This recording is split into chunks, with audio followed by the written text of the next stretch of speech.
Can a team truly rebuild its destiny? Not with a wrecking ball, but with meticulously crafted financial blueprint? Can a series of shrewd contract negotiations transform a franchise's future, paving the way for a generational talent to finally come home? The Toronto Maple Leafs are betting on it, Fabiano, and the stakes couldn't be higher. For years, the narrative around this storied franchise has been dominated by the colossal contracts of its star players, often leaving little room for the depth and balance needed to truly contend. But something fundamental has shifted. The 2025 offseason, once a looming financial headache, has been strategically reshaped into a landscape of unprecedented opportunity. We're talking about more than just cap space. We're talking about a calculated gamble, a strategic pivot that could redefine the Maple Leafs for a decade. Let's address the elephant in the room, the departure that, while significant, has paradoxically opened new doors. The 2025 offseason was always going to be a monumental one for the Toronto Maple Leafs, and the obvious white whale in the room was the Mitch Marner saga. That chapter, as we know, concluded with a trade to the Vegas Golden Knights, bringing Nicholas Roy back in the inverse direction. We won't dwell too much on it, because Marner is gone, and the reality is that fans have probably read enough Marner-related content to last a lifetime, beyond the Marner trade. However, the Maple Leafs made a concerted effort to bring back returning players, but with a distinctly different approach. They entered the offseason with John Tavares and Matthew Knies needing new contracts, with Anthony Stolarz also eventually hoping to re-sign. The result was a masterclass in cap management and player commitment. Tavares returned on a 4-year deal worth $4.38 million annually. Knies re-upped with a 6-year contract for $7.75 million annually. And most recently, Stolarz inked a new 4-year deal with an average annual value AV of $3.75 million. At first glance, all these deals look great, but when you put them into context, they truly highlight the importance of these extensions and the new financial philosophy taking root in Toronto. John Tavares, a captain and a leader who scored 38 goals last season, took what can only be described as a hometown discount in his life, slashing nearly $7 million from his annual salary to remain with the Maple Leafs. This wasn't just a pay cut. It was a profound statement of loyalty and belief in the team's direction, a veteran leader prioritizing collective goal over individual earnings. Then there's Matthew Knies, who was arguably one of, if not the most attractive restricted free agents, RFAs, on the market. He signed for less than he would have commanded from another team had a bidding war been allowed to unfold. This 6-year commitment secures a burgeoning power forward, a player with immense potential at a team-friendly number for foreseeable future. It's a testament to the organization's ability to identify and lock down its young core before their market value truly explodes. And finally, Anthony Stolarz, the steady presence between the pipes. He held firm in his desire to strike a deal that benefited both sides, not just himself, re-signing for a modest increase of just over $1 million from his previous salary. Securing a reliable goaltender at this price point, especially with the volatility of the position, is a shrewd move that provides stability and allows for flexibility elsewhere. Getting all these key players to sign for a combined cap hit of just under $16 million gives the Maple Leafs an entirely different salary structure than they've had for much of the Austin Matthews era.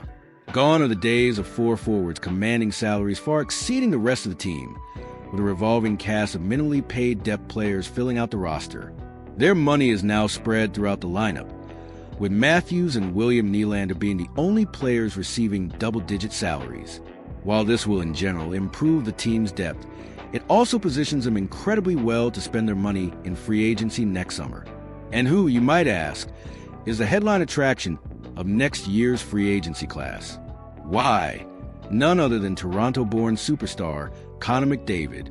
If you're not a Leafs fan, prepare yourself for incessant speculation and connections between McDavid and the Maple Leafs. With each passing day that McDavid remains without a contract extension, the media speculation becomes more aggressive, more fervent, and you can't really complain about it. Leafs fans had to endure this exact speculation before Matthews signed his extension prior to the 2023-24 season. Don't pretend you forgot reading something about Matthews heading to Arizona every time his contract negotiations came up. Joking aside, This doesn't suggest that McDavid's return is a guaranteed outcome.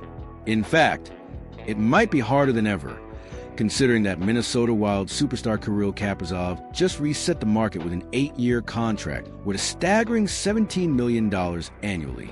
On one hand, it would be foolish for McDavid not to use Kaprizov as a comparable contract, and the Maple Leafs might not be comfortable dedicating almost all their available cap space to a single player. On the other hand, McDavid is a genuine, once-in-a-generation talent, and the fact that he's from Toronto and could help achieve something that hasn't happened since the days of black and white television might be too intriguing for him to turn down. The emotional pull of bringing a Stanley Cup home to his city, coupled with the opportunity to play for a team that has clearly demonstrated a commitment to winning through smart management, could be a powerful motivator. The Maple Leafs will have nearly $21 million in cap space to deploy next summer, with almost all their foundational pieces secure for years to come. Even if it's not McDavid, there's a ton of intriguing talent that will be available next summer, a veritable galaxy of stars ready to make an impact. There's Jack Eichel, who, ironically, will be receiving passes from Marner this year in Vegas, but whose elite offensive talent would instantly elevate any lineup. There's Artemi Panarin, routinely one of the most consistent point producers in the NHL, a dynamic winger who can change the complexion of a game.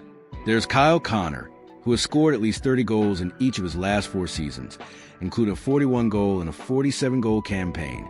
A pure sniper who consistently finds the back of the net.